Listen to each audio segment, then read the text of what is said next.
মিডিয়ার ভাইদেরকে বলবো, এই জাতীয় পার্টির কাউকে সাথে ডাকবেন না। এরা গণ অভ্যুত্থানের চেতনার বিপরীতে গিয়ে হাসিনার দোষর হয়ে কাজ করেছে। এই বাংলাদেশে হাসিনার কোন দোষরের আশ্রয় প্রশ্রয় দেওয়া যাবে না। যেমনি ভাবে আওয়ামী লীগকে সাংগঠনিকভাবে নিষিদ্ধ করা হয়েছে, ঠিক একইভাবে জাতীয় পার্টি সহ 14 দলের কার্যক্রমকে অবশ্যই নিষিদ্ধ করতে হবে। গণ অধিকার পরিষদের পক্ষ থেকে নির্বাচন কমিশনে আওয়ামী লীগের নিবন্ধন স্থগিত চেয়ে আবেদন করা হয়েছিল।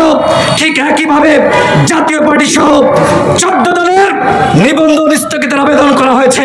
সেখানে আমাদের হাসানুল মামুন, ফারুক হাসান সহ নেতৃবৃন্দ গিয়েছিলেন। সরকারকে বলবো, আওয়ামী লীগকে যেমনি ভাবে নিষিদ্ধ করেছেন, যদি জাতীয় পার্টির প্রতি কোনো উপদেষ্টা মায়া দেখায়, তাহলে কোন উপদেষ্টাকে দেশের জনগণ কিন্তু আস্ত রাখবে না। আপনারা আগামী 24 ঘন্টার মধ্যে জাতীয় পার্টির বিষয়ে আমাদের সিদ্ধান্ত জানাবেন, অন্যথায় পরবর্তীতে কোনো অঘটন ঘটলে তার দায়ভার কিন্তু আমরা নিতে পারবো না। দেশের আইন শৃঙ্খলা পরিস্থিতি ভেঙে পড়েছে। আমরা সেনাবাহিনী সহ সকল বাহিনীকে অবশ্যই সহযোগিতা করব, কিন্তু আওয়ামী লীগ মিছিল করবে, জাতীয় পার্টি মিছিল করবে, আর সেইটা আমরা ললিপপ খাইতে খাইতে মাইনে নিব, সেইটা হবে না বন্ধুগণ। সুতরাং আওয়ামী লীগের মিছিলের ব্যাপারে যেমনি ভাবে আমাদের জিরো টলারেন্স, জাতীয় পার্টির মিছিল মিটিং এর ব্যাপারে আমাদের জিরো টলারেন্স ঘোষণা করা হলো।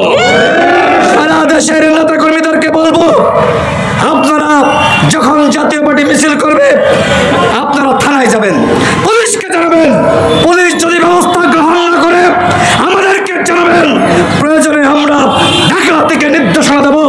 আপনারা আওয়ামী লীগের মিছিল মিটিং যেমনি ভাবে অতীতে প্রতিহত করেছেন, জাতীয় পার্টি সহ 14 দলের মিছিল মিটিং প্রতিহত করবেন। গণ অভ্যুত্থানের পরে এইভাবে চুদুর বুদুর করে আমরা দেশ চালাতে দেব না। গণ অভ্যুত্থানের পরে সঠিকভাবে দেশ চালাতে হবে এবং একই সাথে আইন শৃঙ্খলা পরিস্থিতি উন্নত করতে হবে। আজকে আমি নির্বাচন নিয়ে 1 মিনিট কথা বলে শেষ করব। নির্বাচন নিয়ে অনিশ্চয়তা শুরু হয়েছে। গণ অধিকার পরিষদের স্পষ্ট ঘোষণা, আগামী ডিসেম্বরে নির্বাচন হতে হবে এবং এই লক্ষ্যে সেপ্টেম্বরের মধ্যে জাতীয় নির্বাচনের তফসিল ঘোষণা করতে হবে।